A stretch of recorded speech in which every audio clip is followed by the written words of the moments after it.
ദൈവമനുഷ്യന്റെ സ്നേഹഗീത അധ്യായം 160 വാല്യം 4 നഫ്താലിയിൽ നിന്ന് ഗിസ്കലായിലേക്ക്. ഗമാലിയേൽ എന്ന റബ്ബിയെ കാണുന്നു. ഗുരോ, നമ്മുടെ മുമ്പിൽ ഉള്ളത് ആരാണെന്ന് അങ്ങേക്ക് മനസ്സിലായോ? ഗമാലിയേൽ എന്ന റബ്ബിയാണിത്. അദ്ദേഹം ഒരു മരത്തണലിൽ കാറ്റുകൊണ്ട് വിശ്രമിക്കുകയാണ്. ഈ സഞ്ചാരി സംഘം ഒരു ആട്ടിൻകുട്ടിയെ പാകം ചെയ്യുകയാണ്. നാം ഇനി എന്ത് ചെയ്യാൻ പോകുന്നു? എന്റെ സുഹൃത്തുക്കളെ, നാം എന്തിനു വേണ്ടിയാണ് ഇറങ്ങിത്തിരിച്ചത്? അങ്ങോട്ട് തന്നെ നാം പോകും. പക്ഷേ ഗമാലിയേൽ ദേവാലയത്തിലെ ആളാണ്. ഗമാലിയേൽ ദുഷ്ടനല്ലല്ലോ, പിന്നെ എന്തിനാണ് ഭയപ്പെടുന്നത്? ഞാൻ തന്നെ മുന്നിൽ നടക്കാം. ഹോ, ഞാനും കൂടെ വരാം. ഈശോയുടെ സഹോദര സ്ഥാനീയരും എല്ലാ ഗലീലിയക്കാരും ശെമയോനും ഇങ്ങനെ പറഞ്ഞു. യൂദാസ്കറിയോത്തായും തോമായും മുന്നോട്ടു പോകാൻ വലിയ താല്പര്യം കാണിച്ചില്ല. എങ്കിലും അവർ മറ്റുള്ളവരെ പിന്തുടർന്നു. മലയോരത്തെ കാട്ടിലൂടെയുള്ള വഴിയിലൂടെ അവർ ഏതാനും വാര മുന്നോട്ടു പോയി. വഴി അവിടെ വച്ച് വളഞ്ഞ് ഒരു സമതല പ്രദേശത്തേക്ക് പ്രവേശിക്കുകയും വീതിയുള്ളതായി തീരുകയും ചെയ്തു. അത് കഴിഞ്ഞപ്പോൾ പരസ്പരം കുരുങ്ങിക്കിടക്കുന്ന മരച്ചില്ലകൾക്കിടയിലൂടെ അതൊരു ഇടുങ്ങിയ വഴിയായി രൂപാന്തരപ്പെട്ടു. അവിടെ ഒരു നല്ല കൂടാരത്തിൽ ധാരാളം ആളുകൾ ഇരിക്കുന്നു. വേറെ ചിലർ ഒരു മൂലയ്ക്ക് ആട്ടിൻകുട്ടിയുടെ ഇറച്ചി പാകം ചെയ്യുകയാണ്. ഒട്ടും സംശയിക്കേണ്ട, ഗമാലിയേൽ സ്വന്തം കാര്യങ്ങൾ ഭംഗിയായി കരുതിയിട്ടുണ്ട്. ഒരാളുടെ യാത്രയ്ക്ക് വേണ്ടി അദ്ദേഹം ഒരു പറ്റം സേവകന്മാരെ കൂടെ കൊണ്ടുവന്നിട്ടുണ്ട്. എത്രത്തോളം ഭാണ്ഡം കൊണ്ടുവന്നിട്ടുണ്ടെന്ന് നിശ്ചയം പോരാ. അദ്ദേഹം കൂടാരത്തിന്റെ മധ്യത്തിലിരിക്കുന്നു. കൂടാരത്തിന്റെ 4 തൂണുകളും മിനുമിനുത്ത തുണികൊണ്ട് മൂടി പിടിപ്പിച്ചിട്ടുണ്ട്. മനോഹരമായ മേൽക്കൂരയ്ക്ക് കീഴിൽ കുഷ്യനിട്ട ഉയരം കുറഞ്ഞ 4 കസേരകൾ കാണാം. അടുത്തുള്ള മേശയുടെ തടിക്കാലുകളിൽ നല്ല കൊത്തുപണിയുണ്ട്. മേശപ്പുറത്ത് മനോഹരമായ തുണി വിരിച്ചിരിക്കുന്നു. വേലക്കാർ വിലപിടിപ്പുള്ള പാത്രങ്ങൾ അതിന്റെ പുറത്ത് നിരത്തുന്നു. ഗമാലിയേൽ ഒരു പ്രതിമയെപ്പോലെ ഇരിക്കുകയാണ്. കാലുകൾ അകറ്റി നിശ്ചലനായി പുരോഹിത വേഷത്തിലിരിക്കുന്ന അദ്ദേഹത്തെ കണ്ടിട്ട് ഒരു പ്രതിമയാണെന്നാണ് എനിക്ക് തോന്നിയത്. വേലക്കാർ വലിയ ചിത്രശലഭങ്ങളെപ്പോലെ അദ്ദേഹത്തിന്റെ ചുറ്റും കറങ്ങിക്കൊണ്ടിരിക്കുന്നു. പക്ഷേ അദ്ദേഹം അവരെ ശ്രദ്ധിക്കുന്നതേയില്ല. അദ്ദേഹം എന്തോ ചിന്തിച്ചുകൊണ്ടിരിക്കുകയാണ്. അദ്ദേഹത്തിന്റെ കണ്ണുകൾ അല്പം അടഞ്ഞിരിക്കുന്നു. അവ അല്പം തുറക്കുമ്പോൾ നേർത്ത മൂക്കിന്റെയും കഷണ്ടി കയറിയ നെറ്റിയുടെയും താഴെ പ്രത്യേക ഒരു സൗന്ദര്യം തെളിഞ്ഞു വരുന്നു. പ്രായം ചെന്ന ആ മനുഷ്യന്റെ നെറ്റിയിൽ സമാന്തരമായി 3 ചുളിവുകൾ കാണാം. വലത്തെ ചെന്നിയിൽ വി രൂപത്തിൽ ഒരു വലിയ നീല ഞരമ്പ് ഉയർന്നു നിൽപ്പുണ്ട്. ആഗതരുടെ ശബ്ദം കേട്ട് വേലക്കാർ ചുറ്റുപാടും നോക്കി. ഗമാലിയേലും അങ്ങനെ തന്നെ നോക്കുന്നുണ്ട്. എല്ലാവരുടെയും മുന്നിലായി ഈശോ വരുന്നത് കണ്ടപ്പോൾ അദ്ദേഹം അത്ഭുതപ്പെട്ടു പോയി. ഇരുന്നിടത്ത് നിന്ന് എഴുന്നേറ്റ് കൂടാരത്തിന്റെ ഒരു മൂലയിലേക്ക് അദ്ദേഹം മാറി. അവിടെ നിന്നുകൊണ്ട് മാറത്ത് കൈകെട്ടി ഗമാലിയേൽ തല കുനിച്ചു നിന്നു.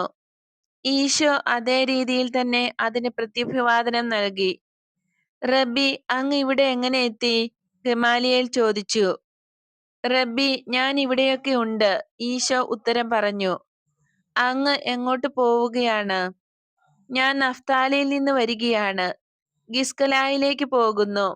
ഇത് അങ്ങയോട് പറയാൻ എനിക്ക് സന്തോഷമുണ്ട്, ഈശോ പറഞ്ഞു. കാൽനടയായിട്ടാണോ പോകുന്നത്? ഈ മലമ്പ്രദേശത്തു കൂടിയുള്ള റോഡ് വളരെ പരുക്കനും നീണ്ടതുമാണ്. താങ്കൾ വളരെ ക്ഷീണിതനാവുമല്ലോ. ഞാൻ പറയുന്നത് വിശ്വസിക്കൂ. എന്നെ സ്വീകരിക്കാനും ഞാൻ പറയുന്നത് കേൾക്കാനും ആളുണ്ടെങ്കിൽ എല്ലാ ക്ഷീണവും മാറിക്കൊള്ളും, ഈശോ മറുപടി നൽകി. എങ്കിൽ അവിടുത്തെ ക്ഷീണം തീർക്കാൻ എനിക്ക് ഒരു അവസരം തരിക. ആട്ടിറച്ചി തയ്യാറാക്കിയിട്ടുണ്ട്. ബാക്കി വരുന്നത് ഞങ്ങൾ പക്ഷികൾക്ക് കൊടുക്കാനാണ് ഉദ്ദേശിച്ചിരുന്നത്. കാരണം അതൊന്നും ഞങ്ങൾ പൊതിഞ്ഞുകെട്ടി കൊണ്ടുപോകാറില്ല.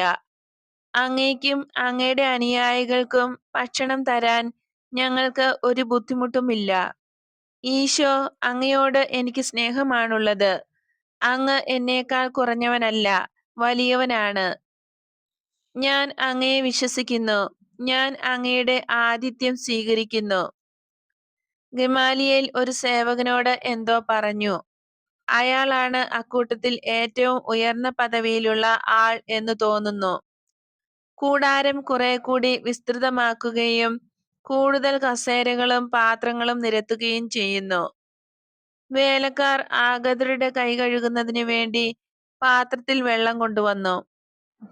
ഈശോ ആ ചടങ്ങ് അങ്ങേയറ്റം ആചാരപരമായ രീതിയിൽ നിർവഹിക്കുന്നു. ഈ സമയത്ത് ഗമാലിയേൽ ശ്രദ്ധാപൂർവം നോക്കിക്കൊണ്ടിരിക്കുകയാണ്. ശിഷ്യന്മാരിൽ സൈമൺ, യൂദാസ് കറിയോത്ത, ബർത്തലോമിയ, മത്തായി എന്നിവരൊഴികെ എല്ലാവർക്കും യഹൂദ ആചാരങ്ങൾ നല്ല വശമുള്ളതിനാൽ മുറപ്രകാരം ആ കൃത്യം നിർവഹിച്ചു. ഈശോ ഗമാലിയേലിന്റെ അരികിലായി ഇരുന്നു. മേശയുടെ ആ വശത്ത് മറ്റാരും തന്നെ ഇല്ല. സൈമൺ ഈശോയുടെ മറുവശത്തായാണ് ഇരുന്നത്. ഗമാലിയേൽ ഭക്തിപൂർവം കൃതജ്ഞതാസ്തോത്രം ചൊല്ലിക്കഴിഞ്ഞപ്പോൾ വേലക്കാർ ആട്ടിൻകുട്ടിയുടെ മാംസം മുറിച്ച് അതിഥികൾക്ക് നൽകി. കപ്പുകളിൽ വീഞ്ഞോ തേൻ ചേർത്ത വെള്ളമോ ഓരോരുത്തർക്കും വേണ്ടതുപോലെ നൽകി. റബി, നമ്മൾ അവിചാരിതമായിട്ടാണ് കണ്ടുമുട്ടിയത്. ഗിസ്കലായിലേക്കുള്ള വഴിമധ്യേ അങ്ങയെ കണ്ടുമുട്ടുമെന്ന് ഞാൻ ഒരിക്കലും പ്രതീക്ഷിച്ചില്ല, ഗമാലിയേൽ പറഞ്ഞു. ഞാൻ പോകുന്നത് ഈ ലോകം മുഴുവനിലേക്കുമാണ്. അതെ, അങ്ങ് തളർന്നു പോകാത്ത ഒരു പ്രവാചകനാണ്. സ്നാപക യോഹന്നാൻ ഒരിടത്ത് ഒതുങ്ങിക്കൂടിയിരിക്കുകയാണ്, അങ്ങ് ചുറ്റി സഞ്ചരിക്കുന്ന ആളും. അതിനാൽ ആത്മാക്കൾക്ക് എന്നെ കണ്ടുമുട്ടാൻ എളുപ്പമുണ്ട്, ഈശോ പറഞ്ഞു. ഞാൻ അങ്ങനെ പറയുകയില്ല. അങ്ങയുടെ തുടർച്ചയായ സഞ്ചാരം അവരിൽ ചിന്താക്കുഴപ്പമാണ് സൃഷ്ടിക്കുന്നത്. ഞാൻ ചിന്താക്കുഴപ്പം സൃഷ്ടിക്കുന്നത് എന്റെ ശത്രുക്കളിലാണ്. എന്നാൽ ദൈവവചനത്തെ സ്നേഹിക്കുന്നത് മൂലം എന്നെ ആവശ്യമുള്ളവർക്ക് എന്നെ കണ്ടെത്തുവാൻ കഴിയും. എല്ലാവർക്കും ഗുരുവിന്റെ അടുത്തേക്ക് വന്നെത്തുവാൻ കഴിയുകയില്ല. എന്നാൽ എല്ലാവരെയും ആവശ്യമുള്ള ഗുരു അവരിൽ ഓരോരുത്തരുടെയും അടുത്തേക്ക് പോകുകയും അവർക്ക് സഹായം എത്തിച്ചു കൊടുക്കുകയും ചെയ്യുന്നു. എന്നെ വെറുക്കുന്നവരുടെ ഗൂഢാലോചന ഇല്ലായ്മ ചെയ്യാനും ഇത് സഹായകമാകും. അങ്ങ് എന്നെയാണോ സൂചിപ്പിക്കുന്നത്? ഞാൻ അങ്ങയെ വെറുക്കുന്നില്ലല്ലോ. ഞാൻ താങ്കളെ ഉദ്ദേശിച്ചല്ല ഇത് പറഞ്ഞത്. എന്നാൽ താങ്കൾ സത്യസന്ധനും നീതിമാനും ആയതുകൊണ്ട് ഞാൻ പറയുന്നത് സത്യമാണെന്ന് താങ്കൾക്ക് പറയാൻ കഴിയും. അതെ, അങ്ങ് പറഞ്ഞത് ശരിയാണ്. എന്നാൽ ഒരു പ്രശ്നമുണ്ട്. പ്രായം ചെന്ന ഞങ്ങൾക്കൊക്കെ അങ്ങയെ ശരിക്കും മനസ്സിലാക്കുവാൻ കഴിയുന്നില്ല. അതാണ് വാസ്തവം. ശരി തന്നെ, പഴയ ഇസ്രായേലിന് എന്നെ ശരിക്കും മനസ്സിലാക്കുവാൻ കഴിയുകയില്ല. അതാണ് അവളുടെ നിർഭാഗ്യം. അവളുടെ മനസ്ഥിതി കൊണ്ടാണ് ഇങ്ങനെ സംഭവിക്കുന്നത്. അല്ല, അല്ല, ഗമാലിയേൽ പറഞ്ഞു. അതെ റബ്ബി, എന്നെ മനസ്സിലാക്കുവാൻ അവർ തയ്യാറല്ല. ആ മനോഭാവത്തിൽ ഉറച്ചു നിൽക്കുന്നവർ പാപമാണ് ചെയ്യുന്നത്. എന്നാൽ അത് താരതമ്യേന ലഘുവായ പാപമാണ്. വേറെ ചിലർ മനഃപൂർവ്വം എന്നെ തെറ്റിദ്ധരിക്കുകയും എന്റെ വാക്കുകൾ വളച്ചൊടിക്കുകയും ചെയ്ത് ദൈവത്തെ ദ്രോഹിക്കുന്നു. ദൈവത്തെയോ? അവിടുന്ന് മാനുഷികമായ എല്ലാ തലങ്ങൾക്കും മുകളിലാണല്ലോ. അതെ, എന്നാൽ ഓരോ ആത്മാവും വഴിതെറ്റിപ്പോകുകയാണ്, അല്ലെങ്കിൽ വഴിതെറ്റിച്ചു വിടുകയാണ്. എന്റെ വചനങ്ങളെയോ പ്രവൃത്തികളെയോ വളച്ചൊടിക്കുന്നത് മൂലമാണ് അവരവർക്കോ മറ്റുള്ളവർക്കോ ഇങ്ങനെ സംഭവിക്കുന്നത്. ആത്മാവ് നഷ്ടപ്പെടുമ്പോൾ ദൈവമാണ് ദ്രോഹിക്കപ്പെടുന്നത്. നഷ്ടപ്പെട്ട ഓരോ ആത്മാവും ദൈവത്തിനേറ്റ ഓരോ മുറിവാണ്. ഗമാലിയേൽ തലകുനിച്ച് ധ്യാനിച്ചു നിന്നു. വേദന തോന്നിയിട്ടെന്ന പോലെ അദ്ദേഹം നീണ്ടുമെലിഞ്ഞ കൈകൾ കൊണ്ട് നെറ്റിയിൽ അമർത്തി. ഈശോ ഈ കാഴ്ച നോക്കി നിന്നു. അദ്ദേഹം തലയുയർത്തി. കണ്ണു തുറന്ന് ഈശോയെ നോക്കി പറഞ്ഞു, അങ്ങനെ ചെയ്യുന്നവരിൽ ഞാൻ ഉൾപ്പെടുകയില്ലെന്ന് അവിടുത്തേക്ക് അറിയാമല്ലോ. എനിക്കറിയാം. പക്ഷേ എന്നെ മനസ്സിലാക്കാൻ ശ്രമിക്കാത്തവരുടെ കൂട്ടത്തിൽ താങ്കളും ഉൾപ്പെടും. ഹോ, ശരിയാണ്. എന്നാൽ അങ്ങയെ മനസ്സിലാക്കാൻ എനിക്ക് ആഗ്രഹമില്ലെന്ന് ധരിക്കരുത്. അവിടുത്തെ വാക്കുകൾ എന്റെ മനസ്സിൽ തടഞ്ഞു നിൽക്കുകയാണ്. അവ ഉള്ളിലേക്ക് നുഴഞ്ഞു കയറുന്നില്ല എന്നതാണ് വാസ്തവം. പാണ്ഡിത്യമുള്ള ആത്മാവ് നിറഞ്ഞ ഒരു മനുഷ്യന്റെ വചനമെന്ന നിലയിൽ അവ ഞാൻ ആസ്വദിക്കുന്നുണ്ട്. ഗമാലിയേൽ, താങ്കളുടെ ആത്മാവിന് എന്റെ വചനം ഉൾക്കൊള്ളാൻ കഴിയാത്തത് ബഹുവിധ കാര്യങ്ങളാൽ അത് മൂടപ്പെട്ടിരിക്കുന്നത് കൊണ്ടാണ്. അതെല്ലാം നാശം പിടിച്ച കാര്യങ്ങളാണ്. കുറെ മുമ്പ് നഫ്താലിയിൽ നിന്നും വരുന്ന വഴിക്ക് പർവ്വതനിരയിൽ നിന്നും തള്ളി നിൽക്കുന്ന ഒരു മലയിൽ കൂടി ഞാൻ വന്നു. അവിടെ ഗന്നേസാററ്റ്, മേറം എന്നിങ്ങനെ മനോഹരമായ 2 കായലുകൾ ഞാൻ കണ്ടു.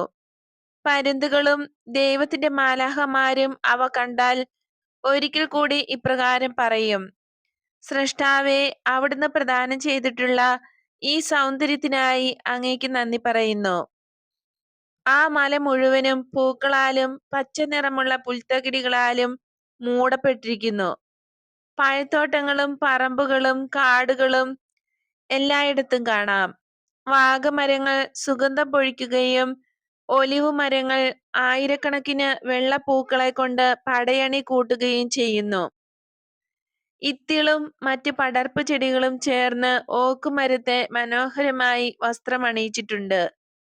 അതിനപ്പുറത്തേക്ക് മനുഷ്യരിലോ പ്രകൃതിയിലോ പൂക്കളും പഴങ്ങളും കാണാനില്ല.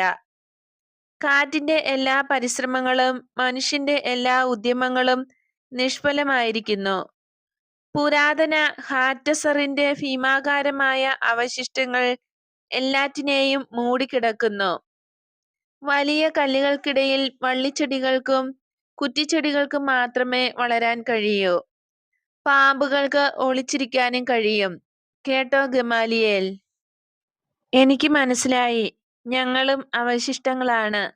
ഈശോയെ, അങ്ങ് പറഞ്ഞ ഉപമ എനിക്ക് മനസ്സിലായി. എങ്കിലും മറ്റൊരു വിധത്തിൽ പ്രവർത്തിക്കുവാൻ എനിക്ക് പ്രാപ്തിയില്ല. ആ കല്ലുകൾ അത്രയ്ക്ക് ഭാരമുള്ളവയാണ്. നിങ്ങൾ വിശ്വാസം അർപ്പിച്ചിട്ടുള്ള ഒരാൾ പറയുന്നത് നോക്കുക. എന്റെ അവസാന വാക്കുകൾ കേൾക്കുമ്പോൾ കല്ലുകൾ വിറയ്ക്കും.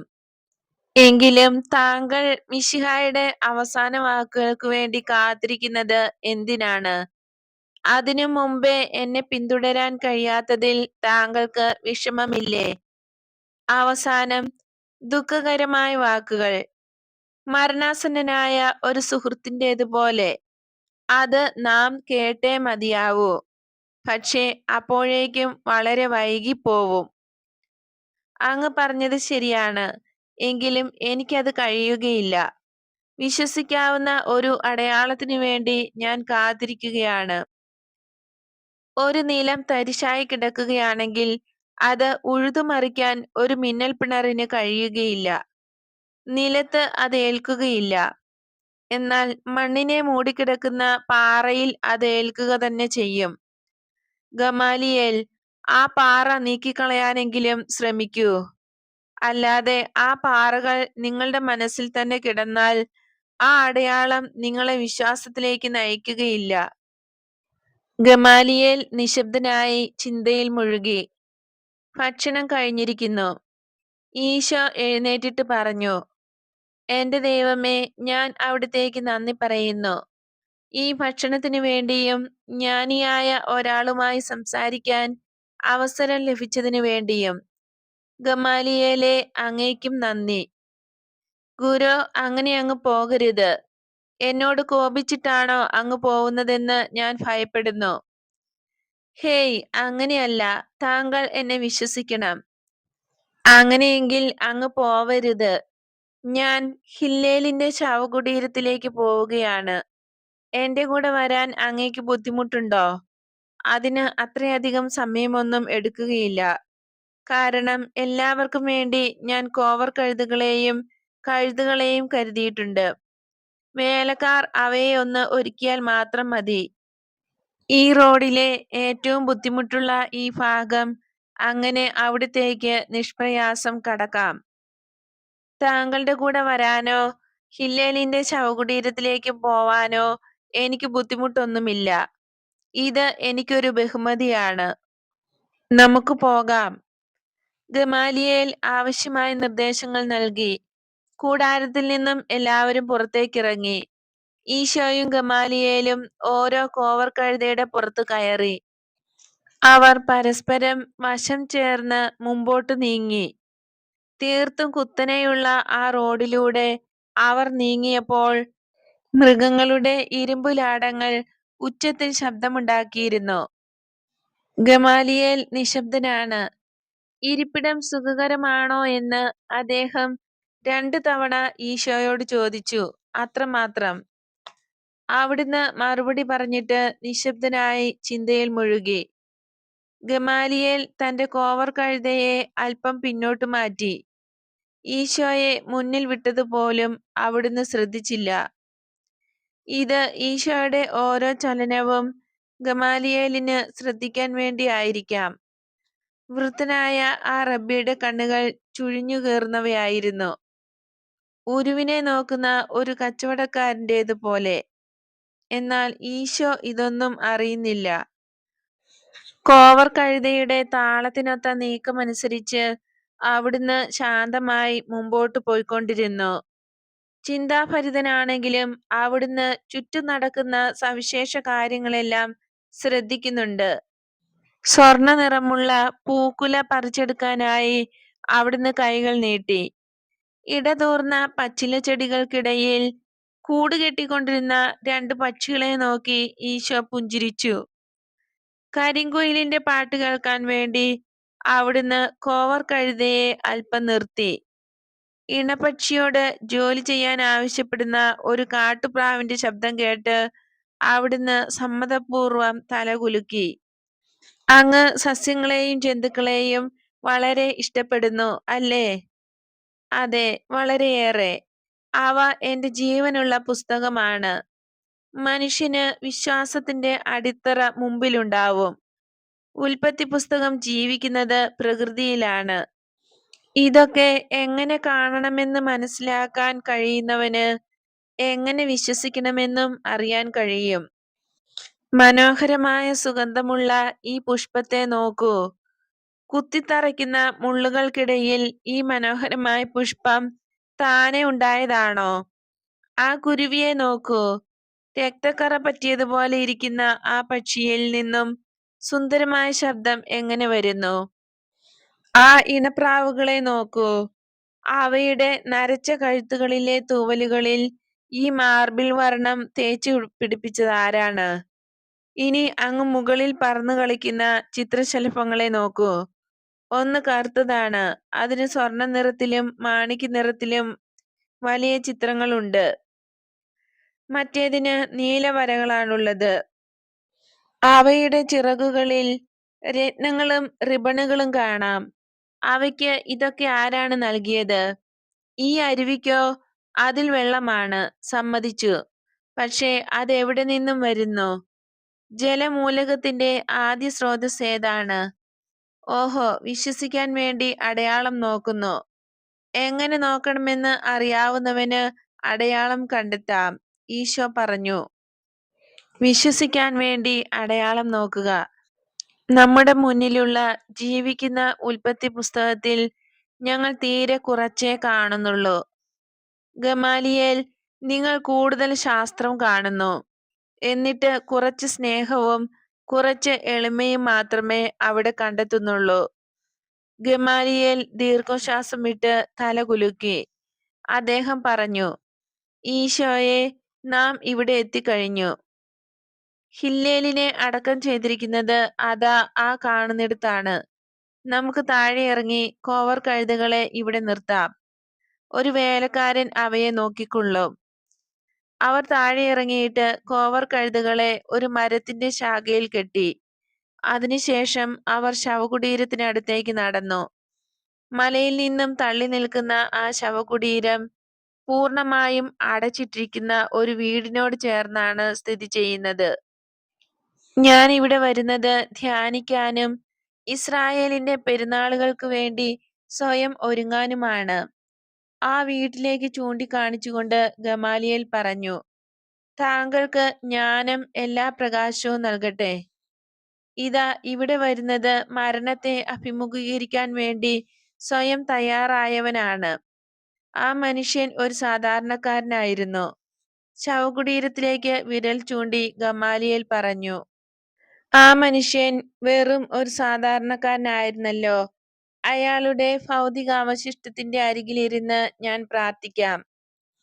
എന്നാൽ ഗമാലിയേലേ, ഹില്ലേൽ മരിക്കാൻ മാത്രമേ നിങ്ങളെ പഠിപ്പിക്കുകയുള്ളൂ.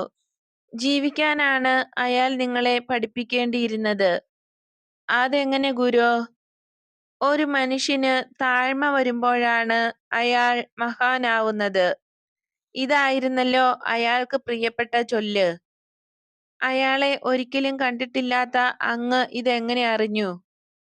ഞാൻ അയാളെ കണ്ടിട്ടുണ്ട്. അഥവാ കണ്ടിട്ടില്ലെങ്കിൽ പോലും വ്യക്തിപരമായി എനിക്ക് അയാളുടെ വിചാരങ്ങൾ അറിയാം. എന്തെന്നാൽ മനുഷ്യ വിചാരങ്ങളിൽ ഒന്നുപോലും ഞാൻ അവഗണിക്കാറില്ല. ഗമാലിയേൽ തലകുനിച്ചുകൊണ്ട് മന്ത്രിച്ചു, ഇങ്ങനെ പറയാൻ ദൈവത്തിന് മാത്രമേ കഴിയൂ. ദൈവവും അവിടുത്തെ വചനവും. എന്തെന്നാൽ വചനത്തിന് വിചാരം അറിയാം, വിചാരത്തിന് വചനവും അറിയാം. വചനം ദൈവത്തെ സ്നേഹിക്കുകയും അവിടുന്നുമായി ആശയവിനിമയം നടത്തുകയും ചെയ്യുന്നു. അവിടുത്തെ എല്ലാ സമ്പത്തുകൾക്കും അവകാശിയായ വചനം തന്റെ എല്ലാ പ്രവൃത്തികളിലും ദൈവത്തെ പങ്കാളിയാക്കുന്നു. ദൈവത്തെയും വചനത്തെയും ബന്ധിപ്പിച്ച് പൂർത്തീകരണം വരുത്തുന്നത് സ്നേഹമാണ്. ദിവ്യമായി രൂപപ്പെടുകയും പ്രവർത്തിക്കുകയും മുന്നേറുകയും പൂർത്തീകരിക്കപ്പെടുകയും ചെയ്യുന്ന തൃത്വം അതിനെ തന്നെ സ്നേഹിക്കുന്നു. ഓരോ നല്ല ചിന്തയും സമ്പൂർണ്ണ മനസ്സിൽ രൂപം കൊള്ളുകയും നീതിമാനായ മനുഷ്യന്റെ മനസ്സിൽ പ്രതിഫലിക്കുകയും ചെയ്യുന്നു. അതിനാൽ വചനത്തിന് നീതിമാനായ മനുഷ്യന്റെ ചിന്ത അവഗണിക്കുവാൻ കഴിയുമോ? അവ ദൈവത്തിന്റെ വിചാരങ്ങൾ തന്നെയാണല്ലോ. അടച്ചു മൂടിയ ശവകുടീരത്തിന്റെ അരികിൽ ചെന്ന് അവർ പ്രാർത്ഥിച്ചു. ആ പ്രാർത്ഥന ഏറെ നേരം നീണ്ടുനിന്നു. ശിഷ്യന്മാരും അതിന് പിന്നാലെ സേവകരും അവിടെ എത്തി. ശിഷ്യന്മാർ കുതിരപ്പുറത്താണ് വന്നത്. സേവകരുടെ പക്കൽ ഭാണ്ഡങ്ങളും ഉണ്ടായിരുന്നു. എന്നാൽ അവരെല്ലാം പുൽത്തകിടിയുടെ അന്ത്യത്തിൽ നിന്നതേയുള്ളൂ. അത് കഴിഞ്ഞാൽ ശവകുടീരമാണ്. അപ്പോഴേക്കും പ്രാർത്ഥന കഴിഞ്ഞു. ഗമാലിയേലേ, ഞാൻ വിട പറയുന്നു. ഹില്ലേലിനെ പോലെ ഉന്നതനാവുക. അങ്ങ് എന്താണ് ഉദ്ദേശിച്ചത്? ഉന്നതനാവുക. അയാൾ താങ്കളെക്കാൾ ഉന്നതനാണ്. കാരണം എങ്ങനെയാണ് വിശ്വസിക്കേണ്ടതെന്ന് താങ്കളെക്കാൾ താഴ്മയോടെ അയാൾ മനസ്സിലാക്കിയിരുന്നു. സമാധാനം അങ്ങയോടുകൂടി ഉണ്ടായിരിക്കട്ടെ.